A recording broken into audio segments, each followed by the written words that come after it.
Welcome to NTR Radio. I'm Tom Forster Nubis. I'm K-Gods. I'm VZ Mark II. It's been a little while. Not really, but it's been the standard 2 weeks, I think. Yes, indeed. Yeah. Okay, yeah. For some reason, I thought it had been an extra one somewhere. It feels like it's been a while. It does, and maybe it's because of the weather around here. It's real gloomy and shit. Yeah, it's been... It just feels overcast and cold. Same here. Yeah. I honestly don't like it. I used to like weather like this, but I actually don't anymore. Now it's just kind of like bummerific kind of shit. The sun goes down at 6 o'clock, you know. Yep. You know, it's like this is why I could never live in the Arctic Circle. You know, I don't know if you know about this, but there's like large spans of time where the sun does not actually come over the horizon fully, and like it's dark fucking for months. It's like unsurprisingly, suicide is high in this area. Lack of vitamin D, I guess.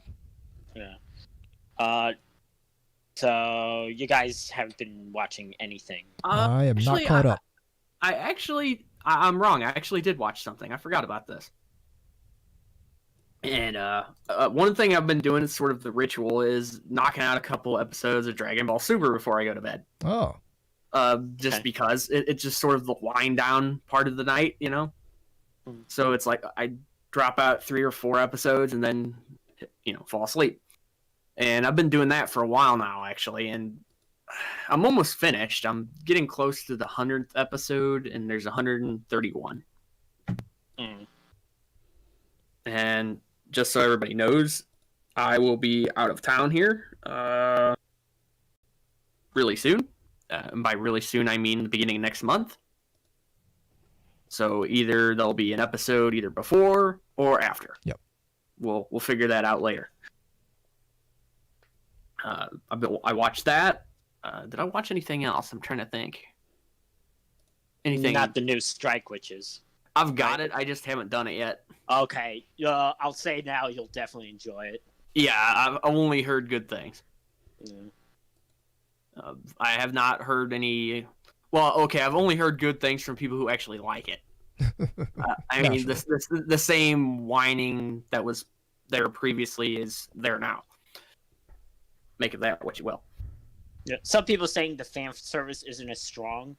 Yeah, I was wondering about that. I mean, I expected that in the movie because they always tone that down for movies. Seems like for stuff like that. I would say maybe slightly in this. The thing is I can't imagine it being too big of a thing because it'd be kind of hard to pull off at this point.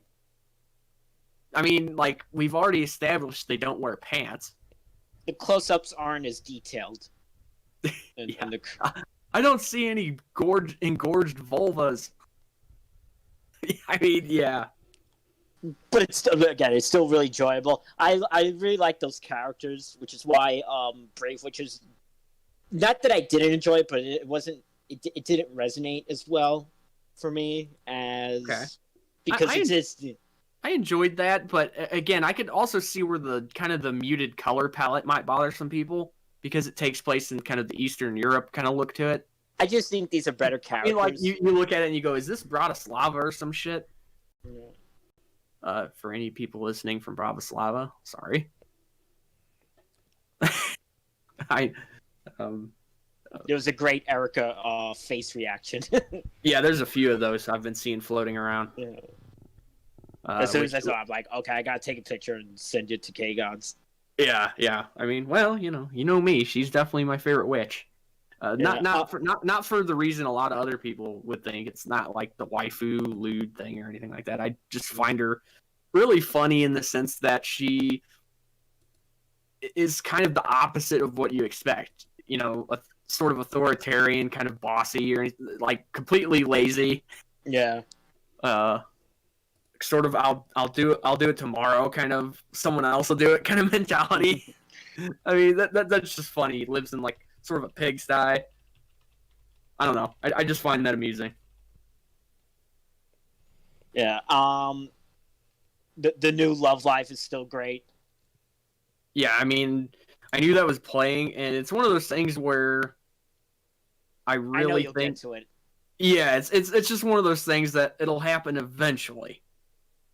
And that's just going to be whenever it is. I don't usually watch things as they come out anymore. Yeah. Also, the new Gochi use has been great. Didn't you say there were some you actually dropped? Yeah.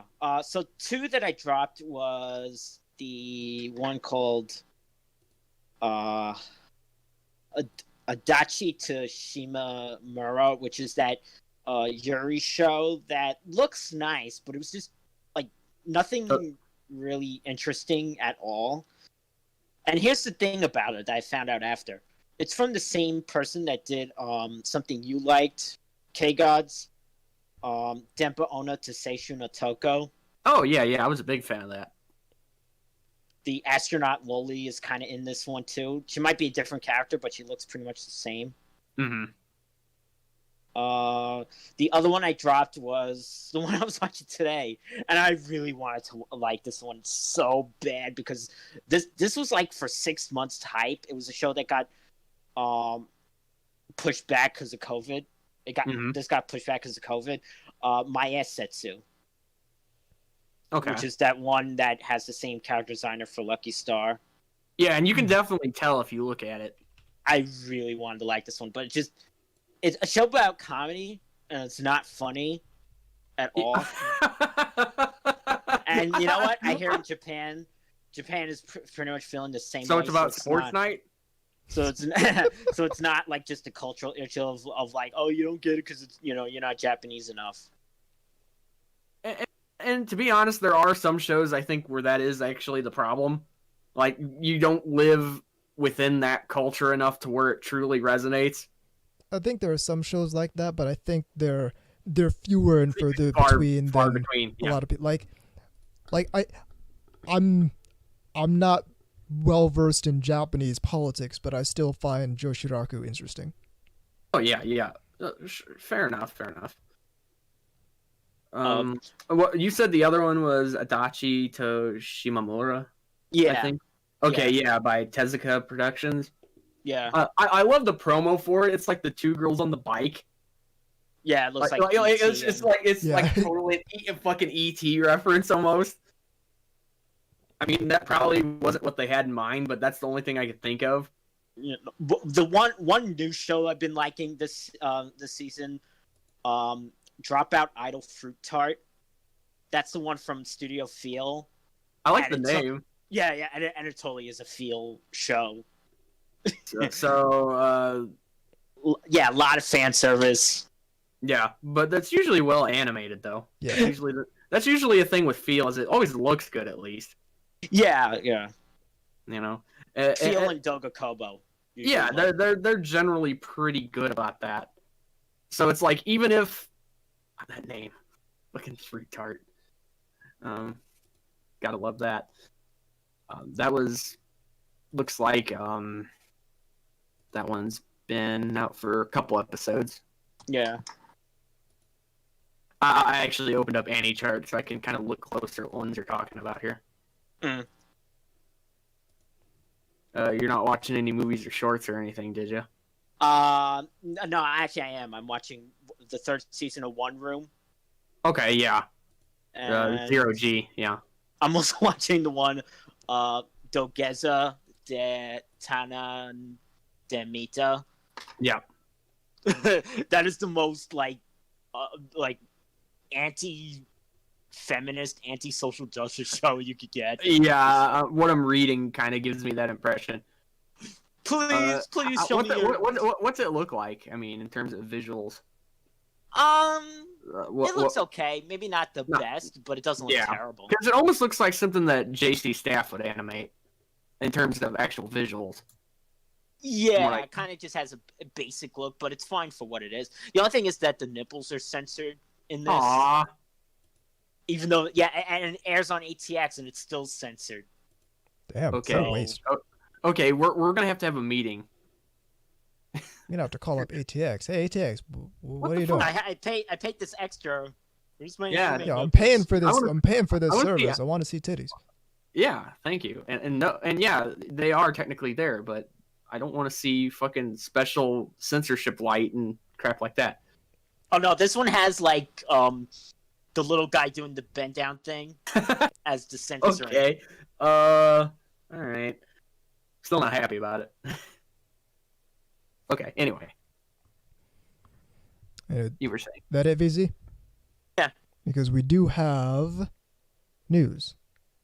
I think it's L. Is it L? Let's news. Working to restore power. So, remember, this was a while ago, back in Volume 1 of NTR Radio. Wait, what? This is NTR Radio Volume 2. Episode 5. Okay, you're gonna have to confuse me. This is not a book.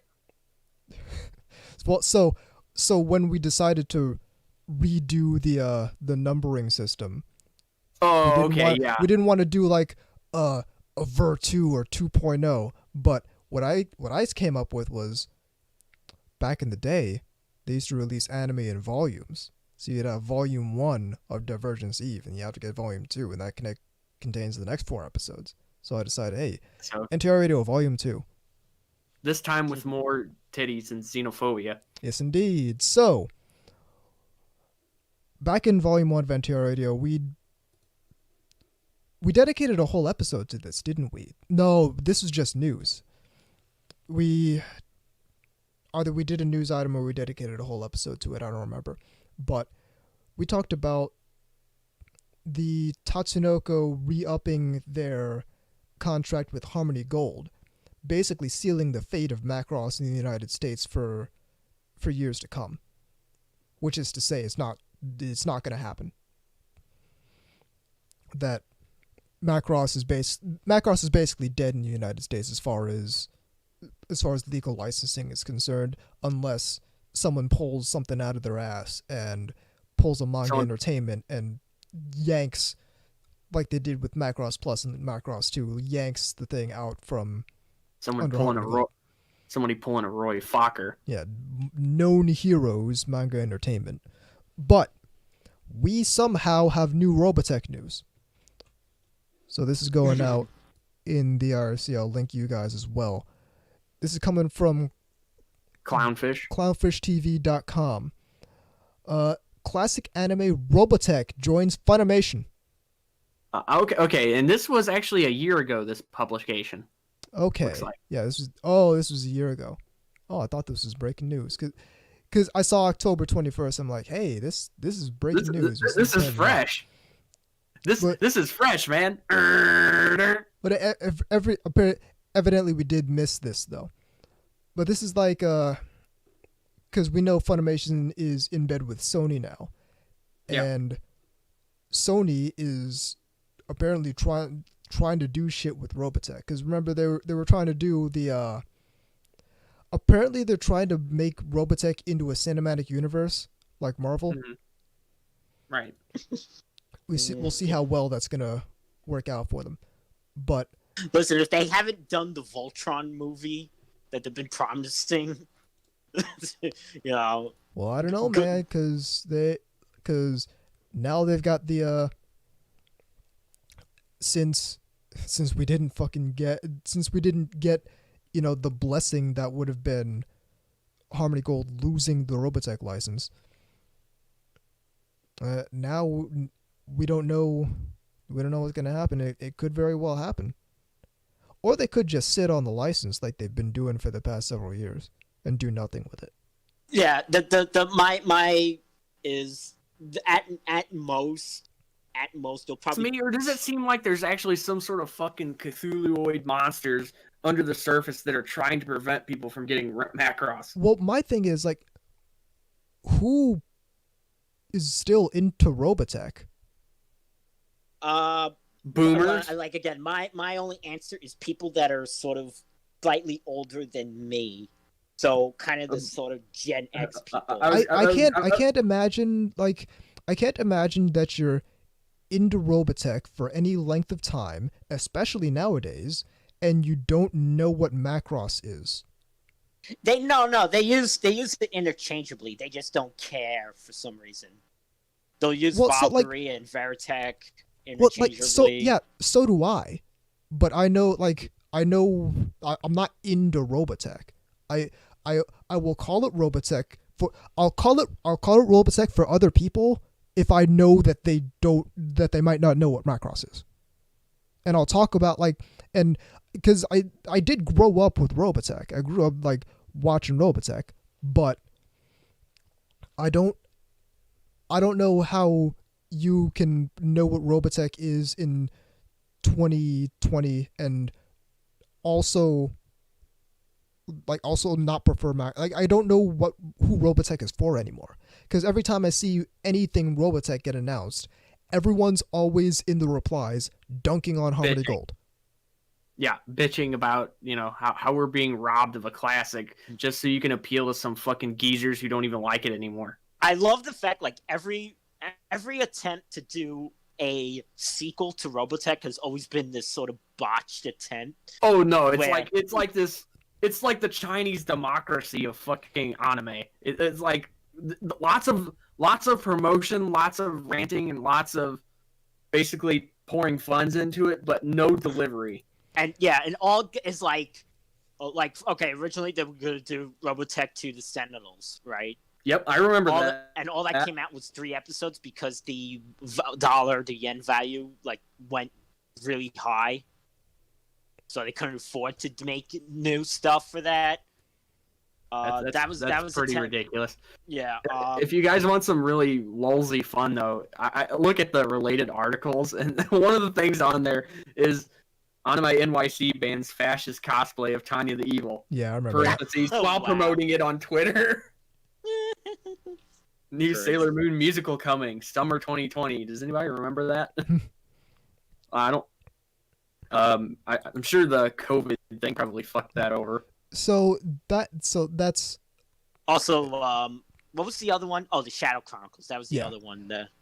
What maybe it has something to do with the fact that they didn't actually make the stuff that they made Robotech into, and it wasn't even supposed to be its own thing. It was just Carl Macek doing what Carl Macek needed to do to get Macross over here. Basically, yeah. Yeah. Also the hilarious, at this point, we're shitting on the grave of Carl Macek. Nobody has any. Japan completely forgotten and unloved at all, and the only people that ever bring up Southern Cross is that middle show that was in Robotech. Oh yeah, yeah, and then you got Moespita and all that. Well, it's if you Moespita was actually fairly. Not great, but we should point out it's what they spliced it with. Here's how they break it. Here's how it breaks down. You get 100 people who are into Robotech. 95 of those people basically just like Macross. They're Macross fans, but they grew up with Robotech. 4 of those people like Mospita. They probably also like Macross. They probably also prefer Macross, but they like Mospita. And then you got that one really weird person who actually knows what Super Dimension Cavalry Southern Cross is. Yeah. And then you got that one person who would rather watch our version of Robotech for reasons that can only be explained by drug use. Also, there was that version of, they took Megazone 2-3 Part 1, and some of Southern Cross and made that. I don't know. The Harmony Gold just upsets me at this point because it's almost like a Pavlovian kind of Harmony Gold, and you start getting mad. You know what I mean? Instead of getting hungry, you just you can feel your blood pressure going up. But so we got that. Then you gotta watch Bandit Flower or something to calm down. Exactly. We have that news from last year, and now we have actual current news. And this is also having to do with the Funimation. It's also bad in the IRC. Actually, that's the wrong article. And it's not the wrong article. It's not the wrong article because it's the wrong news story. It's the wrong article because it's the ANN article. Yeah. Okay. Here we go. Yeah, this is where I saw it too. Yeah. We're just gonna go ahead and point it out because we do like to cite our sources if we can. Yeah. This is bounding into comics. Yeah.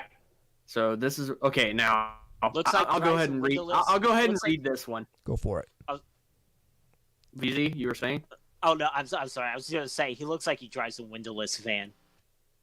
Yeah, I'm just gonna point out that in case you can't see the picture and you're just listening to this guy looks like he has a skullet. It's very unflattering. Yeah. Not helping the image. That anyway.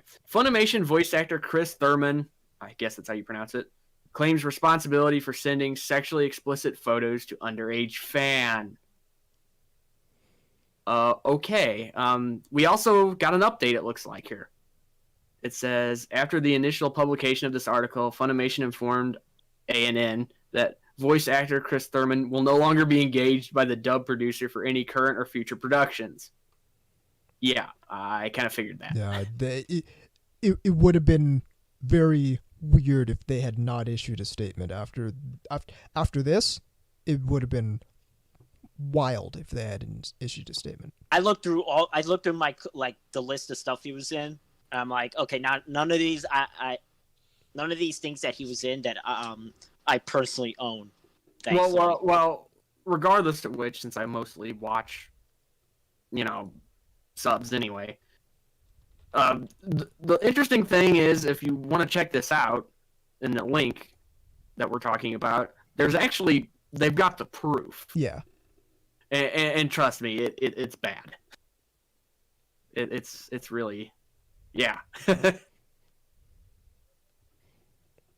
But this happened on, the first accusation was on October 18th.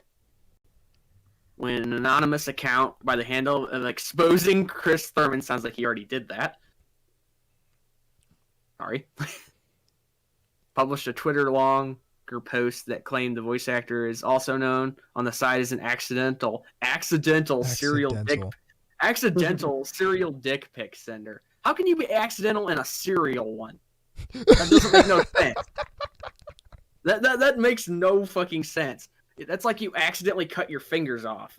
You'd think that's one of those mistakes you only make once. Yeah, like kind of like when you butt dial or something. Like your phone's in your pocket. So it's one of those mistakes you make, and then for the rest of your life, you do everything in your power to make sure you don't make that mistake again. The best is the quote, "He did not mean to send the picture and attempted to clarify it was not intentional," which is why he did it more than once. Like, what do you have, like, nude pictures of your dong on your phone just right next to your send button somewhere? So here's what's weird to me. Your fucking voice. I don't get this like level of celebrity that anime voice actors have. No, I never got that. I don't get it. I actually got an answer for that. Let me clarify, because it's not that I'm unappreciative. It's not that I have any problem with the performances they give. I have plenty of signed merchandise. I got my I have my Zero Mask signed by Johnny Young Bosch. I think he did a great job as the voice of Lelouch. But I think it gets to a point where, and we talked about this again back in volume 1 of NTR Radio, where when the Vic thing was popping off, and like ANN had previously, like years back, talked about, yeah, there are voice actors out here at these conventions doing, like, having weird behavior with their fans. Which the first one, which they were actually referring in, as far as I know, to Vic, right? I don't know, and they didn't name names, and which is hilarious because it sounds like they knew more than one. It sounds like they knew more than one, and it sounds like it was also like it was being portrayed as though it was a problem, which it is, but no question. They didn't want to name names at that point in time. But that's all besides the point. My point is, it's something that's very weird to me, and it's something that I can understand. Is it just a big fish in a small pond thing? I don't know. I don't get. Here's the other weird thing. Okay. Because we had the like the Hazukari thing happened, and that guy we coined the term. He's an ascended rando. Like he got in with, like, he's done some panels. He's big on Twitter, and he's friends. He was friends with some Anime News Network people, and was apparently was involved with in their parties and whatnot. So yeah, which is it just a as big, far as we know, there was lots of questionable drinking and other grooming shit going on. Well, I'm not gonna say there was grooming shit going on at their parties, but what can be readily understood is that he used his clout to basically ply people to groom people and assault them. So is it just a big fish in a small pond sort of thing? Because like to everyone else, we're a bunch of fucking nerds. Like, correct me if I'm wrong. As I understand it, like, anime voice actors, as in the hierarchy of voice actors, are not that high up. Are pretty low on the totem pole. I mean, that's one of those things that you could say, hey, I'm an anime voice actor or actress, and somebody just look at you, what the fuck's anime? So I mean, granted, that's probably not as likely now since a lot more people are familiar with it, but it certainly would have been back in the day. Right. And so this is something that I have trouble understanding, because your claim to fame is that you voice people in anime. Like, if people hadn't, like, if social media wasn't a thing, and if social media wasn't a thing, and if people didn't already flock to see these voice actors at conventions, like, nobody would really even know what this guy looks like, really. True enough. And so suddenly he has the level of, he's got this thing where it's like, all right, well, I'm famous within this niche, so now I guess it's time to send pictures of my genitals to people. like at what point do you wake up in the morning or evening or whenever he did it and go, okay, this sounds like a good idea? Yeah, exactly. It's like, you know what? I'm going to take a picture of my junk and then I'm going to send it to XYZ. And it's just like, at what point during that whole process do you think that, hey, this isn't a good idea? This is a good idea. Why should I do this? And it's like, to a lesser extent, because this is like wild. This is like a 12 on a 10 scale. But to a lesser extent, you also have voice actors who, like, all the time spent not voice acting when they're on Twitter and whatnot are like screeching about Trump. Yeah, screeching about their political opinions because they know they have influence. Yeah, I mean, the biggest thing I can see that's even a smaller or more microcosm version of this is when gimmick accounts do that. Yeah. Like, you'll see, like, a very prominent example was the Out of Touch Thursdays thing. Yeah. Where they tried to make it about, like, their woke activism and stuff, and, like, of course, then they started hemorrhaging followers like crazy. Yep. How to suck at marketing, because if you run a gimmick account, you have a lot of followers on Twitter, but you're so useless at marketing that you can't convert any of those followers to follow your personal account so they can see all your stupid political takes. So instead, you put your stupid political takes on your gimmick account and alienate your follower base. Yeah, it's just instruction manual on how to be absolutely useless at social media marketing. Right. I mean, and like I said, it's almost like a smaller version of that happening. Although in some cases you could argue these meme accounts or whatever actually even have more followers. they have more followers, but they probably hemorrhage followers more when they do that than the voice actors do, because the voice like you're following the voice actor because they're the voice actor. Right. The reason so they have at least something to offer compared. But I was going to say, the reason you're following Out of Touch Thursdays is because every Thursday they post the K-On! Girls dancing to Hall & Oates. Yeah, so there you go. Not the Lucky Star Girls, and not the K-On! Girls. Yeah, Anubis. So you were wondering what is it about these people that flock to English dub voice actors? Yes, that's what I'm wondering. And I actually have an answer for that. It's because or a theory, I should say. Mm-hmm. It's because it's the closest thing that the average fan can get to be in the anime industry. You know, instead they can't touch the Japanese side. They certainly can't draw or write or anything. Or at least, you know, they don't have the ability to get. I see what you mean. They don't have proximity. Right, exactly. Because both physical and a language barrier. Right. So this is the closest thing for them to touch the. Yeah, and they're starstruck kind of people, I guess. Well, it's fucking bad, and it gets to a point where it's unhealthy.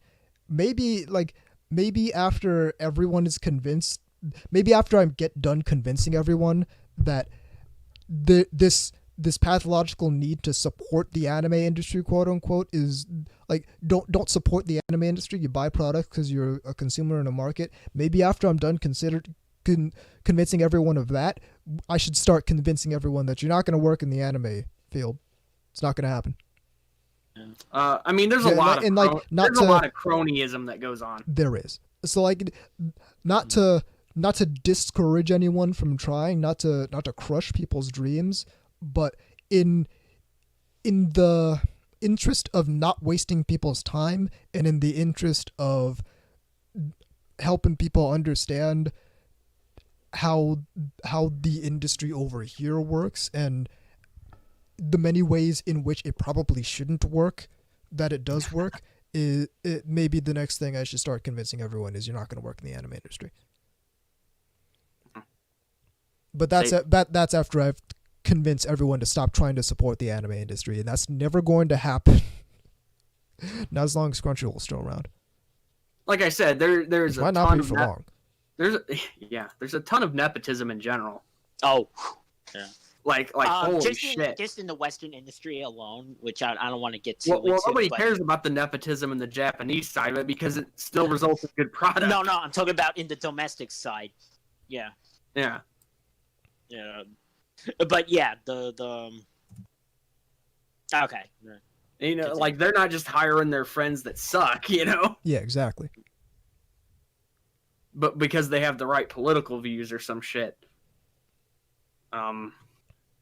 Yeah, whereas we know for a fact that's happening over here. Drawing Girl says in the chat, go ahead. Seiyu in Japan are actual celebrities compared to VO folk in the West. Oh, for sure. Yeah. Certainly, I'd say they're closer than it would be here. Okay, it's like... it's like how James Earl Jones voices Goliath from Gargoyles. Yeah, well, it's like, correct me if I'm wrong, but Seiyu are basically... A lot of the times they're celebrities before they're voice actresses. Sometimes they're part of the music industry or idol culture or something like that. I mean, not all of them, of course. And some of them go on afterwards to be that. Yeah, Aki Toyosaki, the voice of Yui from K-On! Well, for a while was a weather girl. Yep. I could totally see that, by the way. I'm just saying. Yeah, can't you just say? Yeah. I'm hearing like Yui telling you that there's like a storm coming, or like today it's gonna be sunshine and rainbows. Lollipops. That you know that one song. Yeah. Lollipops and rainbows. That's funny about that is there's a great Simpsons joke about that. I won't get into that for those of you who haven't seen the episode. But no, I mean, and this is hardly the first time Funimation's had problems with this sort of shit. Like, I mean, just a couple of years ago, there was a dude who got nailed on CP charges. His name was Scott Freeman, right? Yep. I believe. Yep. And like, now that person I know was a voice actor on High School DxD, I think, and a couple other things that I can't remember. But anyway, he worked there. In fact, he was an extra voice on some of the Dragon Ball stuff, I believe, too. I'd have, like, as an extra or something like that. You know, you see him in additional voices. Wow. Dragon Ball just attracts the most lovely of people for their apparently. Yeah. The true fine winners. I feel like the Western dubbing industry just needs like clean house. They need the swamp trained. Guys. Okay, this shouldn't be funny, and it inherently isn't. But you got to admit the way this is worded is fucking funny. I looked him up on Wiki just to see what it says. Right. Yep. Scott Freeman, voice actor in parentheses. This first line. Scott Justin Freeman, born June 20th, 1979, is an American voice actor and convicted sex offender. I mean, hey, there we go. Like, am I the only person who just thinks that has a weird, that's worded kind of weird? If things continue, I know it's true. Well, if things continue the way they're continuing now, I feel like that might come to like you can use that phrase to describe the Western dubbing industry. If things continue the way they're continuing now. The Western dubbing industry, number one, it needs new talent, and number two, it is pretty insular. Yeah, it needs the swamp drained. We need to get all the. Oh, you just pissed him off even more by saying it that way. I mean, hey, maybe stop being a sex offender. Stagnant pond water. Listen, we need. A whole lot of these people have been here for decades. Yeah, that's number one. And number they often have basically some level of tenure. I would say. Probably. I mean, sure, but the issue is we should be able to get new voice actors, but there's something preventing new voice actors from coming up to that level. Yeah, because you can't say there aren't any talented voice people. Come on now. That's There's plenty ridiculous. of talented voice people. Like, I know some people, and they don't have jobs in that department at all. Yep. Like, they just do shit for fun, and they're silly about it. And they're good enough to where I guarantee they could do it. Well, that's one thing. We had that one voice actress woman who was trying to convince everyone not to put fan dubs on their resumes. Mm-hmm. The one voice actress woman trying to convince people not to put fan dubs on their resumes who had done fan dubs in the past. Yeah, of course. Interesting. So maybe they're just worried about shutting out potential competition. I feel it. Listen, if that's not the case, then don't make it look like it's the case. Right, because even if it's not, if it looks like it is, it's pretty much inseparable. Yep. There's a term for that, isn't there? Isn't there a phrase or a term for that when it's you can't separate it from if it is or if it just looks like it? I don't swear know, but a term for that. The term that comes to mind is the appearance of impropriety. That'll work. Anyway, so apparently this guy's not in jail anymore. He was paroled in 2018 for some reason. And now he's not in Texas anymore, but whatever. Yeah. Point is, the Western voice scene needs some rearranging, because right now it's not satisfying in terms of the people there, and it's not satisfying on some level in terms of the product that they're putting out. Yeah, I mean, speaking of stuff going on at Funimation, we also have another one. I don't know if this counts as news or not, but because this is not the first time, nor will it be the last, that this person has become sort of hostile. Jamie Markey is opening her trap again. Yeah. Just to remind me, who does she play? She a lot of characters in in Maid Dragon, Quetzalcoatl. Oh, okay. The one with the big titties. titties. That one. Yeah. She's also Rias from High School DxD. Yeah, I know. That makes me feel icky too. She's somebody who's been in this game for a while though. Yeah. She's been around since the early 2000s. Yeah. For example. Yeah, some of these people have been in it for decades. Yeah, I think she's also Mari in Love Live Sunshine. Yeah, very possible. I'd have to look to be 100% sure. But anyway, the point is this is a person who's mouthed off quite a bit, actually. And then for some reason thought they were smart by avoiding a summons. Seriously, really? That doesn't do anything to help you not look guilty. Anyway, in any case, they were basically saying, like the reason people don't like dubs is because because of misogyny, and that and like I'm a woman, I have a vagina, get over it. It's like, well, nobody cares about that. They care that you're a liar. They care that you rewrote the dub and they're not satisfied. Well, they care about that you inject yourself into conversations nobody was including you in. So like again, like trying to basically pop into a script you didn't write. So this is what I wrote an article for Otaku Entrepreneur a while back, and near the bottom of it I said I think this is the I don't support the anime industry and you shouldn't either article, and at the bottom of it I said, listen, when you have to imply a moral imperative to buying your product, i.e.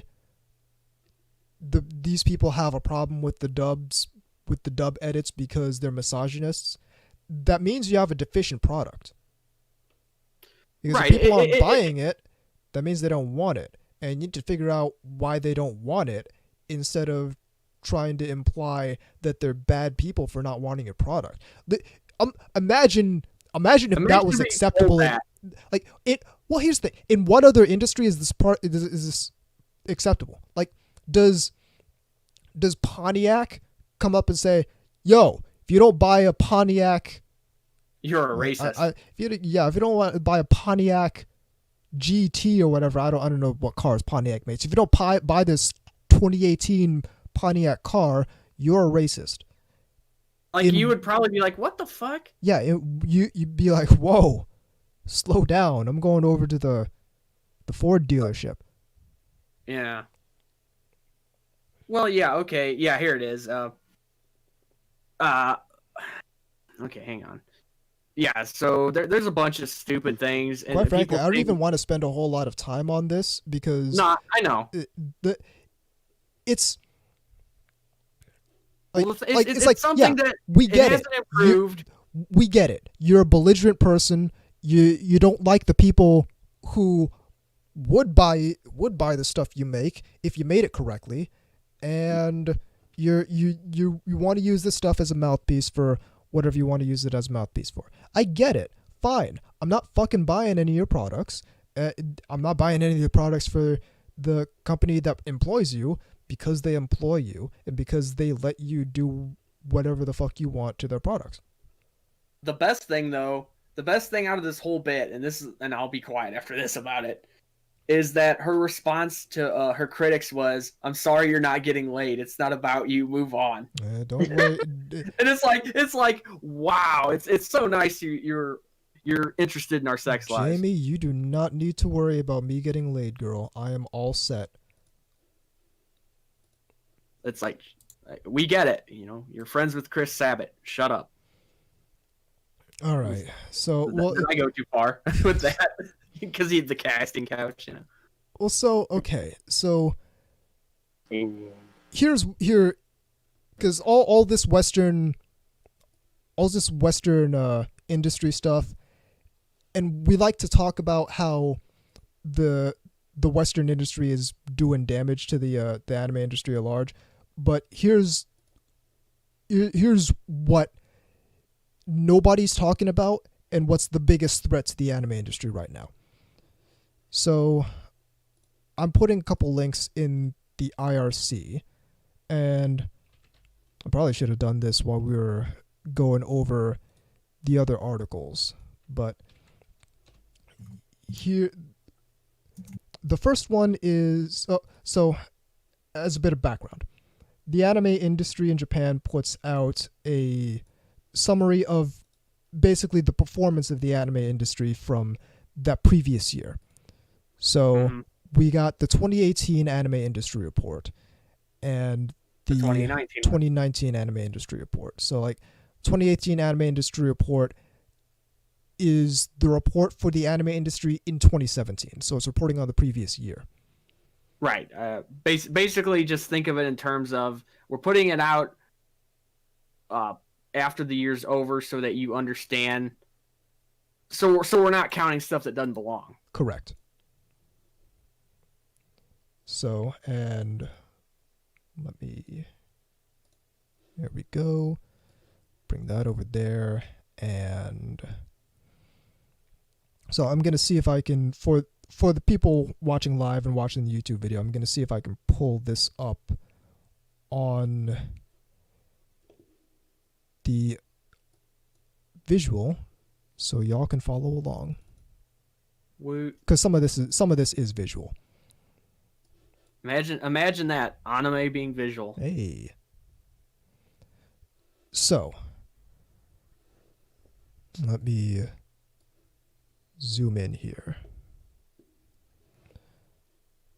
Okay. This coming from... Actually, change that. I really should have done this beforehand. This is great radio, folks. Oh, yeah. Excellent. There we go.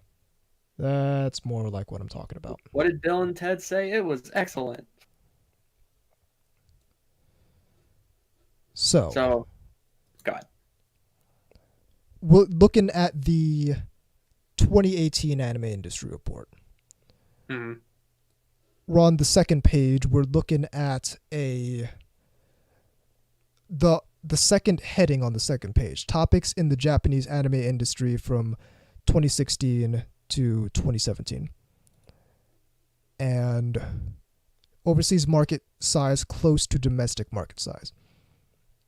Mm-hmm. And it reads as follows. As seen in the comparison between the domestic market size and overseas market size, figure 2, the overseas market's sharp rise since 2015 almost overtook the domestic market, while the domestic market, reaching its peak in 2014, has declined for 3 consecutive years due to the decline in major genres such as merchandising and pachinko. If the sales arising from application games and other digital merchandise not covered in this survey were added, the domestic market would likely show an increase. But with just the current figures, it is hard to deny that the Japanese market relies on the sales of the overseas market. Substantial growth in the overseas market, which covers the decline in the domestic market, is fully welcomed, yet it is frightening that Japan greatly relies on the overseas market.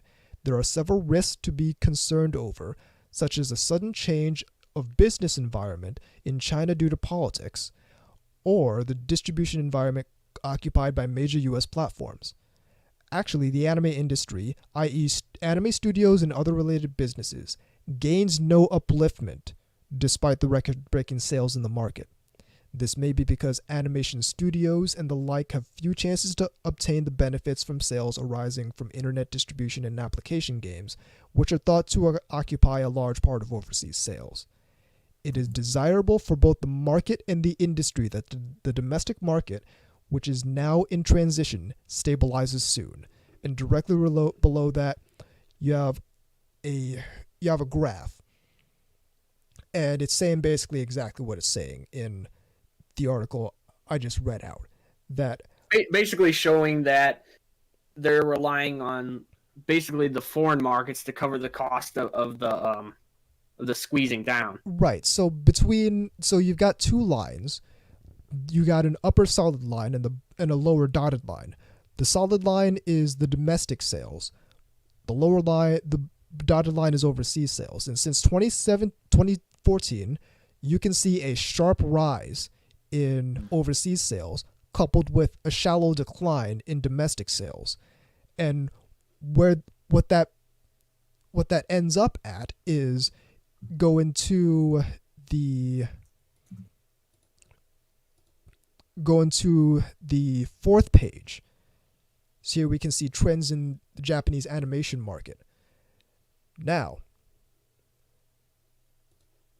looking at the right side of the top graph, looking at the 2017 figure, that large like red orange section, that 994.8 billion yen, is that billion or million? That 994.8 there, that's all domestic sales, and that is collectively just over 46% of the Japanese anime market. All right, so for those following along, they're seeing in the 2018 anime industry report, they're seeing a problem, and the problem is that if you're looking at the domestic sales versus the overseas sales are poised to take over the majority of sales in the anime market, and that's a problem because there are risks involved with having to rely on other countries, and it's a problem because if we go back down to the trends in the animation market graph and look at the second graph, the right side of the second graph, you will see that compared to the anime industry overall, which is basically all production committee revenue, the bottom graph, which is all just anime studio revenue, if you look at that same colored section, it is a much smaller proportion, a much smaller percentage of the money made by the studio specifically. Mm-hmm. So now let's look at the 2019 anime industry report. And we're going. I wish we had some kind of transition jingle. You know, like how Doug has that thing. So trends in the top is in anime industry from 2017 to 2018. Is overseas market slowing down? It reads as follows. As seen in the comparison between the domestic market size and overseas market size, the maximum margin was 911.16 billion yen in 2013. Then the margin rapidly narrowed to 176.8 billion yen in 2017. I'll be right back. I'll return in a second. Go for it. Considering the growth rate of the overseas market in the past years, it is more likely that overseas markets overtook the domestic market in 2018. The overseas market, however, increased slightly by 14.4 billion yen, and the domestic market also increased slightly by 46 billion yen. As a result, the respective reverse did not happen. And they go on to speculate as to why. And the conclusion they end up with is it's all because of China. Mm-hmm. See what happened, and they talk about this. So China, however, decided to impose regulations as strict as those applied on the existing media on the internet due to its growing impact. In addition, it decided to apply the censorship system for conventional media content to internet content too. As a result, the reluctance of buyers due to concern over the impact of the regulations surfaced in the middle of 2018, although those regulations were unenforced until 2019. And you can see it visually on the graph. Again, solid line up top is domestic, dotted line on bottom is overseas. You can see the sharp increase in overseas sales from 2014 to 2017, and then there is it basically plateaus. It barely rises from 2017 to 2018. Now, right. Okay, good. We avoided the reversal. We avoided overseas taking over the domestic market. However, we look at the domestic market; it didn't rise to make up for the fall for the lack of rise in the overseas market. It plateaued too, which leads me to believe that there's a level of stagnation happening in the overseas market, in the domestic market, because we know, ostensibly, we know what happened in the overseas market. As far as the people putting together the anime industry report. Okay, I'm back. So we know what happened in the overseas market is that China clamped down the regulations, and that scared off the buyers there. Uh-oh. So, and that we're to believe that alone caused the overseas market to stagnate completely. Meanwhile, the domestic market is also stagnating. It's seeing a slow rise, but it's just about as stagnant as the overseas market is. Now we can in the 2019 report we can go down to page 4, and that's the same graph we saw on the 2018 report of trends in the Japanese animation market. And we're looking at the right side. And again, we see a growth from 2017 to 2018. It goes from 994.8 to 1009.2. That's the overseas market. But what we're also seeing is, and we're seeing this since 2014, is a contraction in the merchandise market. So the green section of the graph is merchandising, and that's been dropping pretty precipitously. We're seeing a little bit of growth in other parts of the market, but it's nowhere near able to, like, it's nowhere near able to make up for the overseas market. So here's the issue. If the anime industry continues to rely on the overseas market, it's going to cause problems where they're not able to predict what's going to be going on. They're not able to act in they're not going to be able to act efficiently. They're not going to be able to make decisions because they don't know what's going to happen in these overseas markets, because China pulled the rug out from under them, and they can't control that. Meanwhile, right, that's what you would call a variable. Yeah. Meanwhile, the domestic market is stagnating hard. And if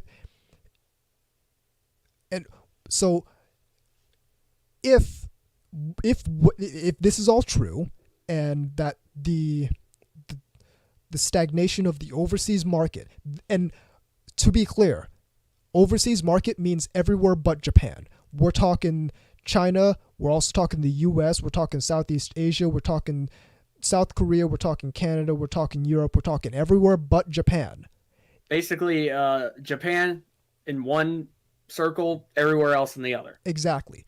And if a complete stagnation of the overseas market can be caused solely by China, not even just banning anime completely, but tightening their regulations, you're going to see it go into like some sort of weird free fall, probably. Yeah, if something else happens somewhere else, you're going to see a drop in the overseas market. And the reason that's a problem is because the industry cannot, with these numbers, the industry cannot make up for the drop in the overseas market.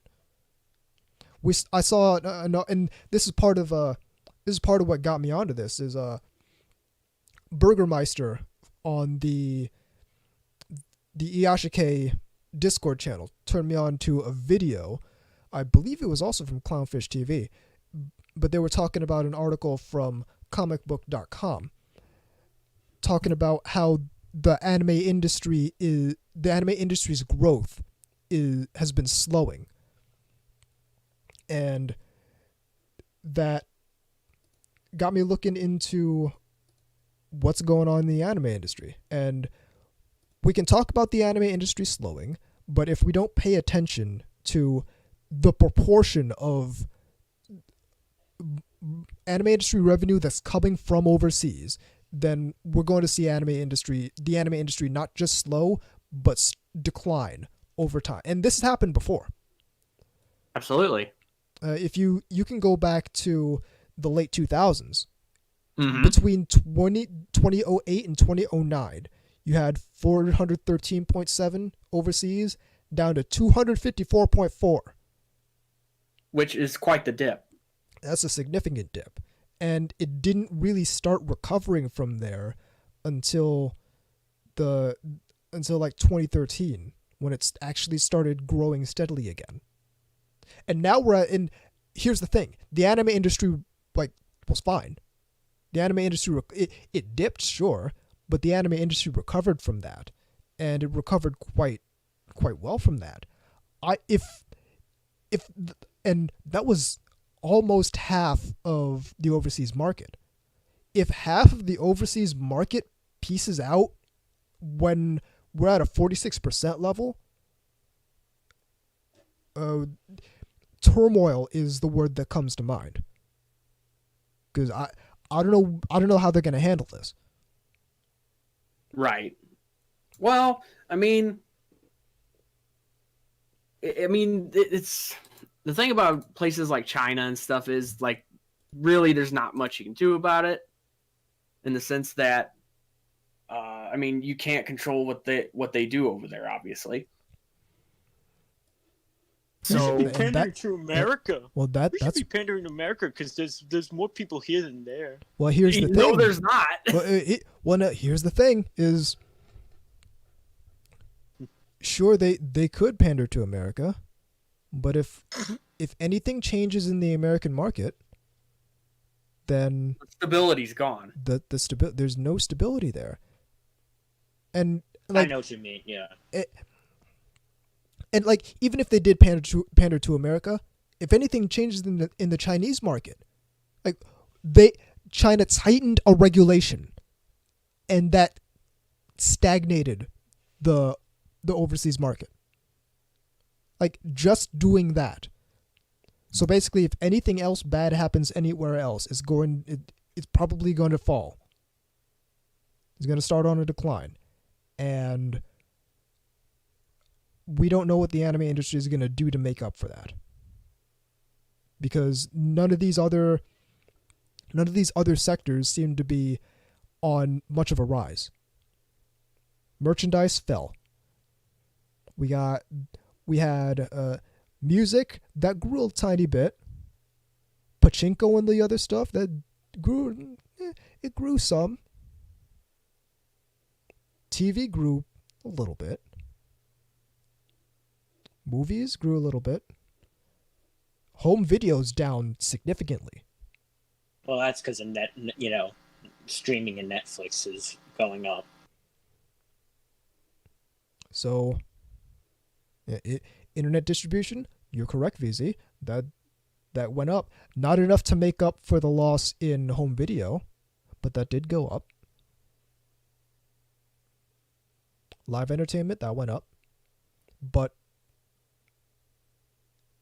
it's not nearly enough to make up for if something happens to the overseas market, and it's not we can't tell if something's going to happen to the overseas market, and that's not even to mention the effect it's going to have on the studios. Because they don't know what we really want. That's what you're. It's not even that they don't know what we really want. It's that they're relying too heavily on having to sell overseas. And I'm not saying that having that extra revenue from overseas is a bad thing, but you're putting your entire industry in an incredibly precarious situation if you have to rely on, especially when we're talking about countries like China, who will change their regulations, and it will affect your industry importing to their country, and they will do it without warning and without consulting you, without caring what's better for your industry or not. Because a while ago they put out there's there was this magazine in Japan called Anime Boost Science, where they talk about the science and business behind anime, and they put out an English edition several years ago, and they were talking about this exact concern.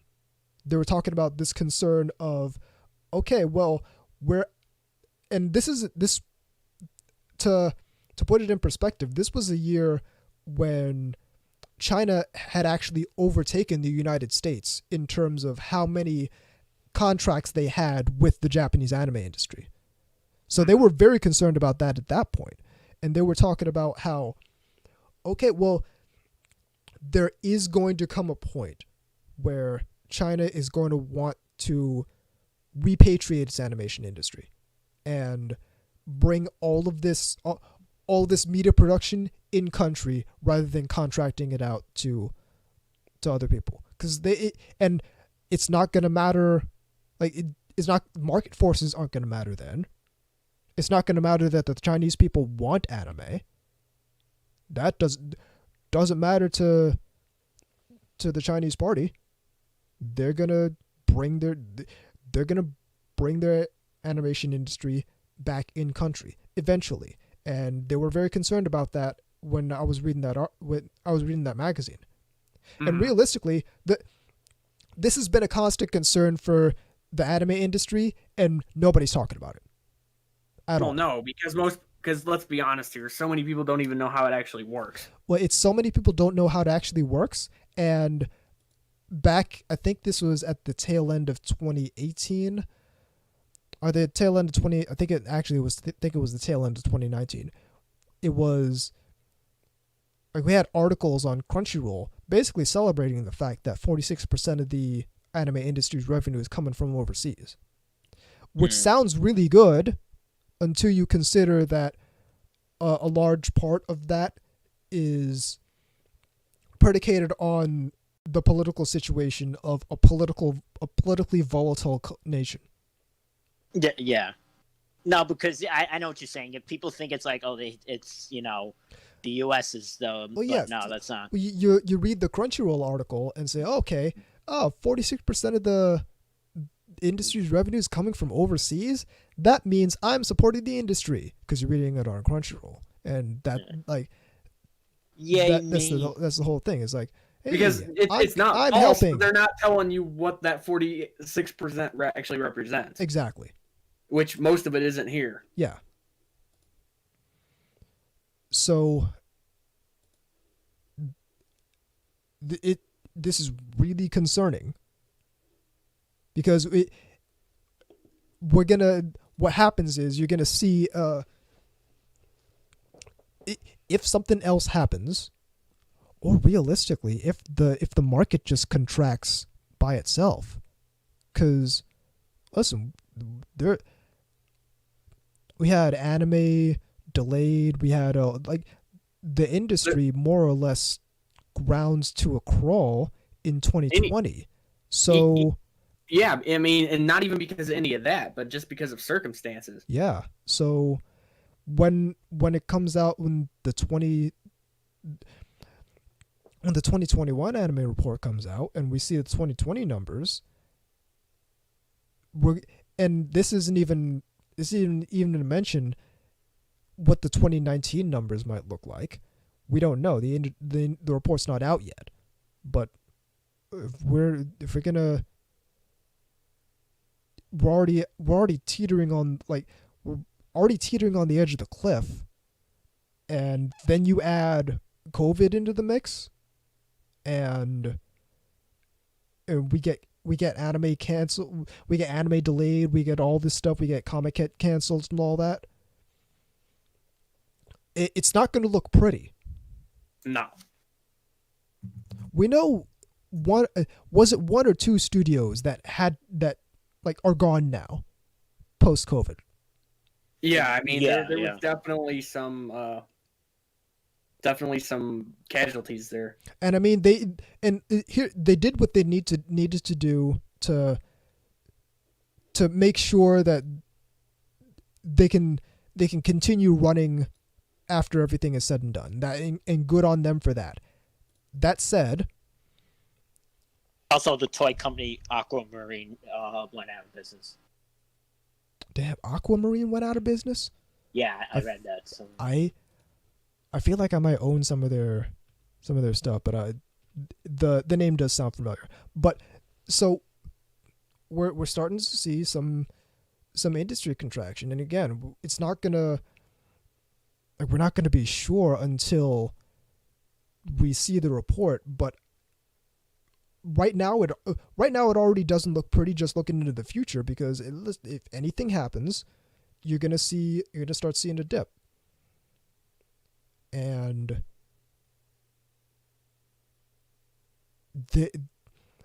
they're gonna need to come up with something.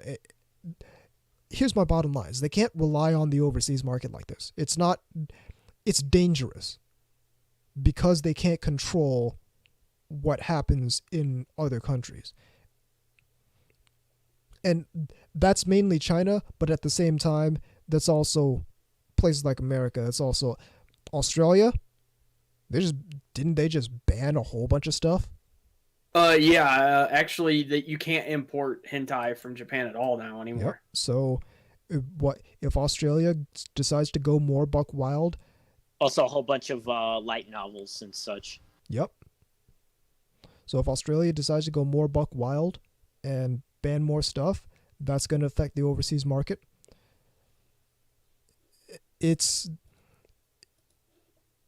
And this isn't to say that there isn't, like, there isn't I wouldn't say like a silver lining, but the thing about the anime industry report is that the data is accurate but not complete. And what I mean when I say that is that there have been shifts in the market surrounding anime that the reports haven't taken into account yet. So, like, if you look at some of these graphs, like the trends in Japanese animation market graph, you'll see in 2013 they started adding live entertainment into the what they count. In 2008 they started adding pachinko into what they count. So what they haven't started counting, like, phone app sales. Like, they haven't started counting mobage sales and gacha sales. So HoloLive, popularity. I'm not even sure HoloLive would be included in this, because that's kind of something different. But they haven't started adding those things in there, so that might begin to make up for the losses in other places. But if something significant happens to the overseas market, like if we have a similar dip that we had between 2008 and 2009, I don't know. It's all Moe's fault. I hope that well, here's the thing. I hope Moe saves us. I hope these gacha games got some real cute JPEG waifus, because people need to spend their money rolling on, because they're going to have to come up with something. And this isn't to say that I don't think they're working on it, because they've been concerned about this for years. Just nobody in the Western fan base except NTR Radio and Otaku Entrepreneur are talking about it. I mean, it's not the first time we've even brought this up. We've actually looked into this at one point, and I distinctly remember us talking about how, and it was probably that actual report back then you were talking about. Yeah, the 2018 report is the one I was talking about. Right. And it was the 2018 report, and it was that one issue of that one magazine. Right, because I distinctly remember us actually going over that and talking about in a much less in-depth kind of way, just sort of kind of glossing over it, and like, hey, this is a thing that they're actually worried about, and you should be too on some level. On some level. Because if you know anything about how, a good comparison is like the stock market. You see shocks. or something like that. You know, you see dips and stuff, and those are often predicated on something happening. Like, for example, something that did happen was when Trump got COVID, like everything shot fucking down. Like the faith in some of these things completely dropped. Oh yeah, on a more micro level, you can see it in, say, individual companies. So like, I think either a couple weeks ago, I think it was, GameStop announced a partnership with Microsoft, and their stock had a huge spike after that, and it still hasn't gone down to the levels that it was before that.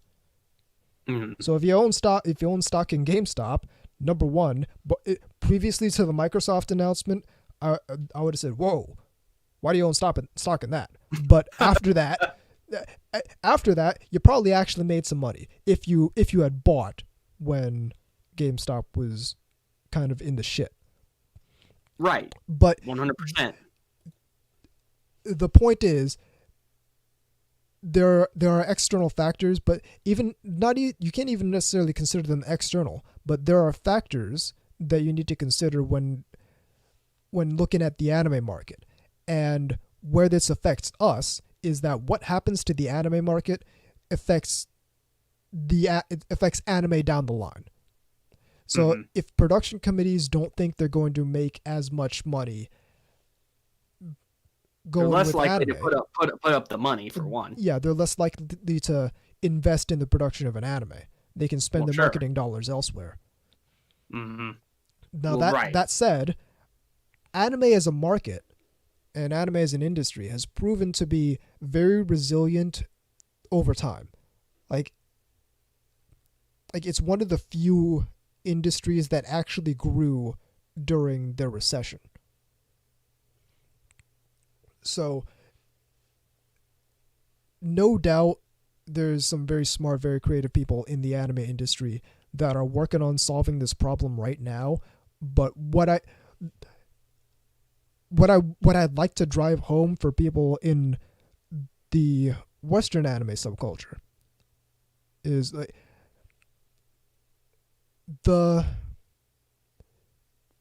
you can make an argument, and I would make this argument, that and I've made this argument before, that the greater proportion of anime industry revenue comes from overseas is more dangerous to the anime industry.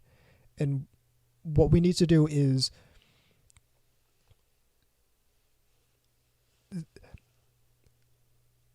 the focus on how much industry revenue is coming from overseas is misguided.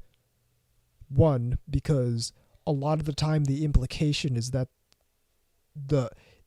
overseas is the United States, which is not even that's not even a little bit true. And number two, because the domestic market is very important, and when we focus on how much is coming from overseas, we kind of diminish the importance of the domestic market. The domestic anime market basically, it drives the industry, and it needs to drive the industry because the overseas market is too unstable. You could say it's too unstable just because of China, but then you add in the ebbs and flows of the US market and the European market and the Canadian market and all these different markets for anime, and you're trying to run an industry off of that and trying to make future decisions off of things that you can't anticipate,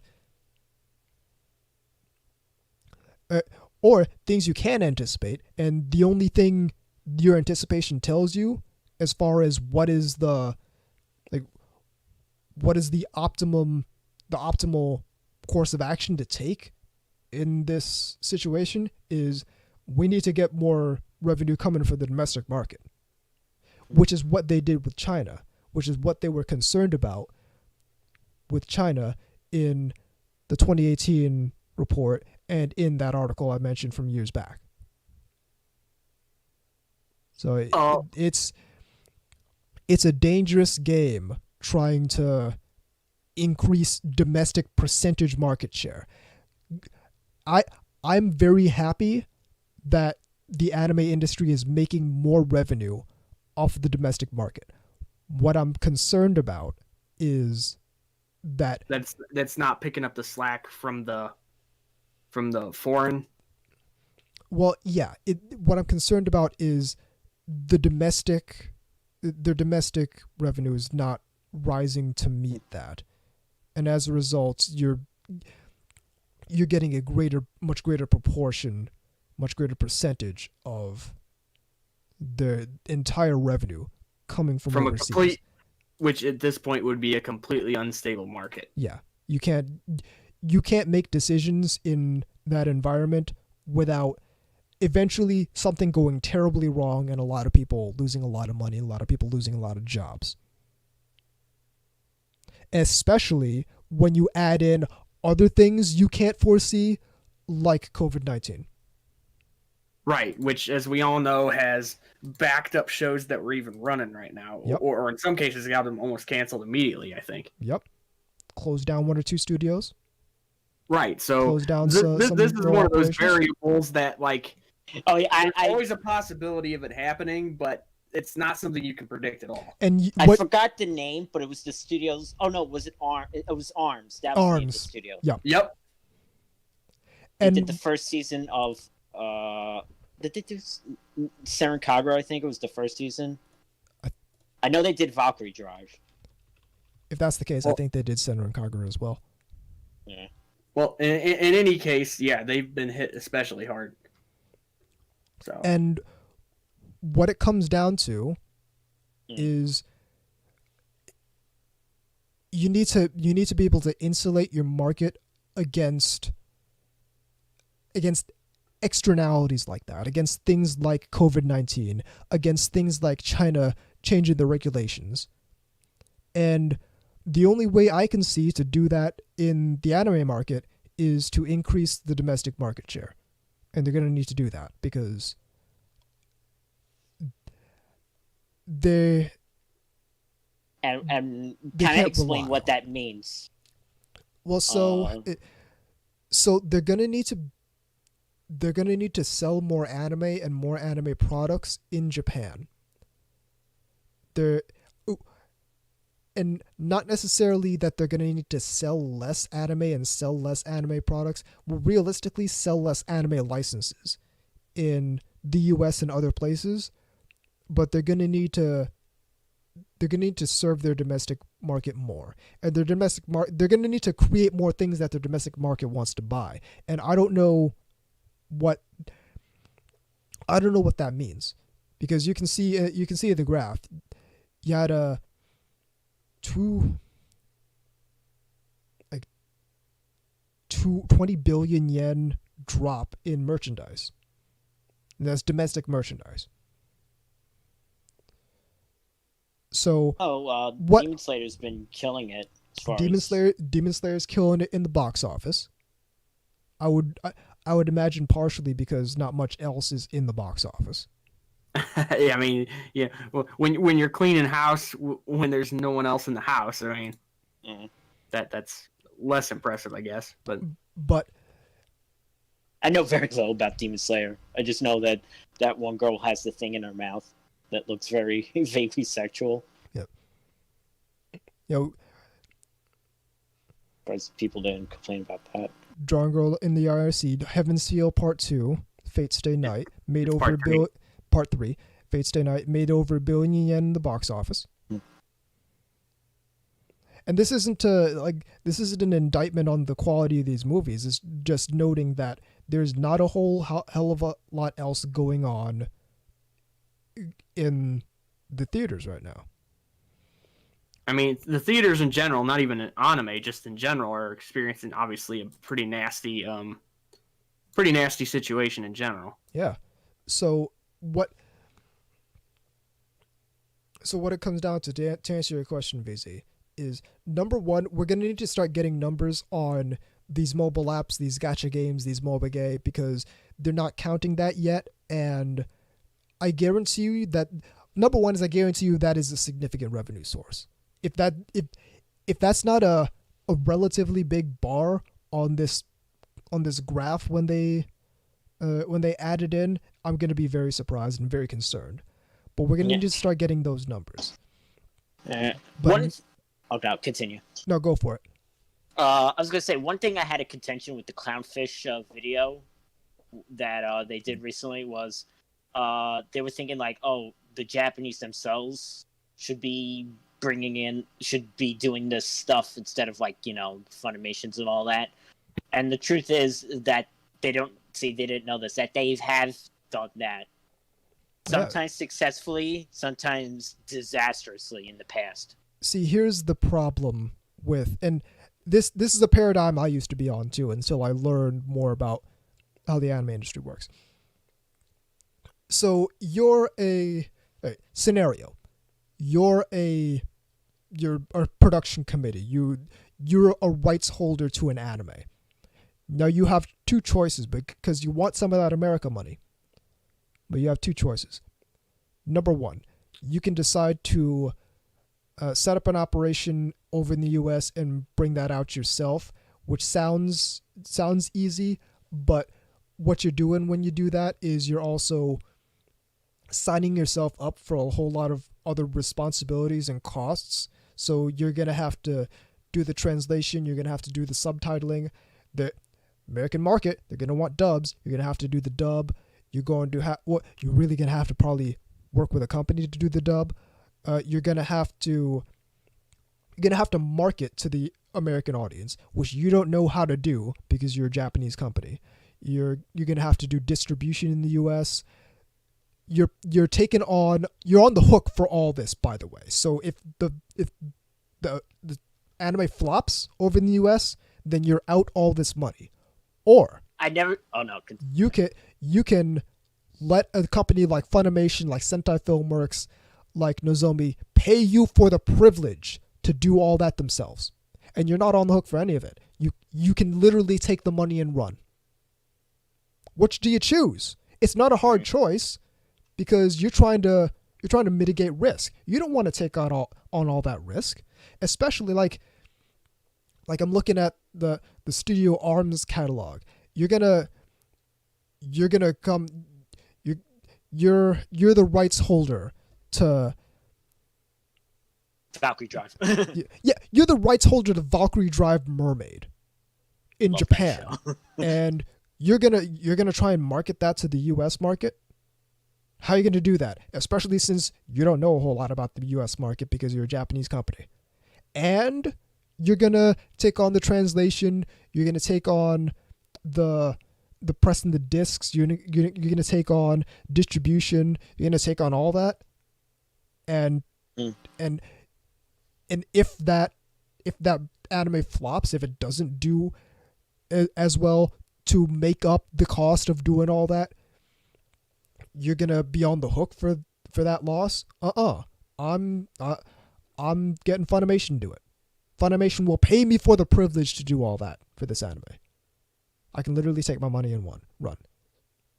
Well, so now when you're Aniplex of America, so you have the resources, you have the realistically, they also have the titles to be able to do that.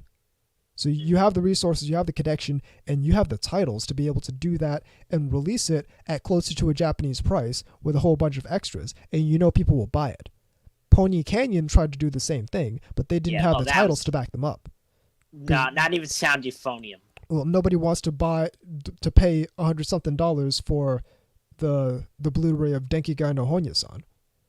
Not an indictment on the quality of that anime, but it's not gonna bring in Sword Art Online, Fate Stay Night, Gurren Lagann numbers. Hold on. That Shout Factory, which is G Kids, mm-hmm. They have the movie. They have the Sound Euphonium movie, and also Liz and the Bluebird. Yep. Which is also. So I read a thing that I think in the UK or something, that some company there has the TV. They're releasing the TV series of sound euphonium that isn't from, Pony Canyon. I'm gonna speculate. I think we might be getting like a licensed rescuer taking from Pony Canyon to G Kids, the TV series. Maybe, but also keep in mind that Pony Canyon USA was the U.S. licensing arm for Pony Canyon, which means all the licenses they had were for the United States, not necessarily for the UK. Yes, but I think now, but see, now what I'm saying is they might, like, because it's been a couple of years and they released it in that very old style of individual volumes. Well, that's just a bad idea. Now, what? That's just a bad idea. Individual volumes in 2020? No, this was several years ago. Pony Canyon is like a non-entity now. They have. I'm not certain they're still operating in the United States anymore. That's why I'm saying I think we might be seeing a domestic release by G Kids of, basically taking. I get you. I get you, but what I'm saying is the fact that it's a UK release you're talking about doesn't necessarily mean anything for the United States. Well, I'll we'll see. But out of all that, as lousy as Pony Canyon was, that's nothing compared to the biggest blunder of all, which was Bandai Visual, which had nothing to do with Bandai Entertainment. Yeah, this was their Oniami's label. Wow, what a like this is not how you do. As well, so I know people still bitch about the pricing of Aniplex, but at least it's nowhere at the level that like these were. And this was kind of like just before, or just like the merging of the high definition market. So, yeah, some of their releases were really like just. That actually goes back to your point where we've had multiple companies try and set up shop in the United States, and it's really only worked for one of them. So if you're a company and you see, if you count manga, you got Kodansha, which is a Japanese imprint. So, well, sure, but that's a different market. Okay, So say if you're a company and see, Pony Canyon tried that, and Bandai tried that, and Aniplex tried that, and Aniplex is the only ones left standing, and they have Fate Stay Night. So what the fuck are we gonna do with Valkyrie Drive Mermaid? So it's not a dumb thing to speculate on, but there's a reason that more companies don't do that. Yeah. But I think Toei also did in the 2000s, they also did their own, like, trying to bring over stuff. And, yeah, it went about as well as you expected. Yeah. I don't remember what they got. Well, what we really don't like to admit, because, again, like, we're far from Western industry shills, but what people don't like to admit about the Western industry and its relation to the Japanese industry is that the Japanese industry doesn't know how to market to the Western industry, and they're not going to try, and as a result, for us to get anime media over here in an easy fashion, it's kind of a necessity for us to have a Western industry, which is why I'm never on a destroy the Western industry thing, because it's kind of necessary. We need it because in order to keep a healthy market. You just want that, yeah. You just want them to do a competent job. Yeah, I just want them to stop fucking up. And so that gets back to the main idea, and we'll end on this: is the Japan and again, I'm certain they're aware of this problem. It's just that nobody in the Western fan base and nobody in the Western industry is talking about it. And it's very important. Is that the domestic anime industry in Japan needs to figure out how they're going to increase their revenue. And that's number one. Number two is they cannot rely on the overseas market, because doing that is going to spell quick doom for a lot of people in the anime industry. A lot of money lost, a lot of jobs lost, all because they tried to rely on something they can't control, which is the overseas market. You know what I'm surprised? What? Just I'm sure there is a market, but not.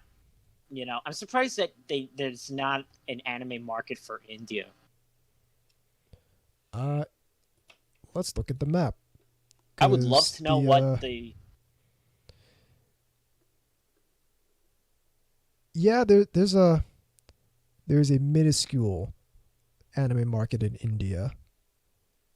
Like up to 9 works licensed in the 2019 anime industry report from India. Only 9? Up to 9. Oh, so it could be anywhere from 1 to 9. Jesus. So I'm sure it's only like the super, like palatable. Like I shouldn't say palatable, but you know what I mean. Yeah, like mainstreamy. The hottest stuff, most popular stuff.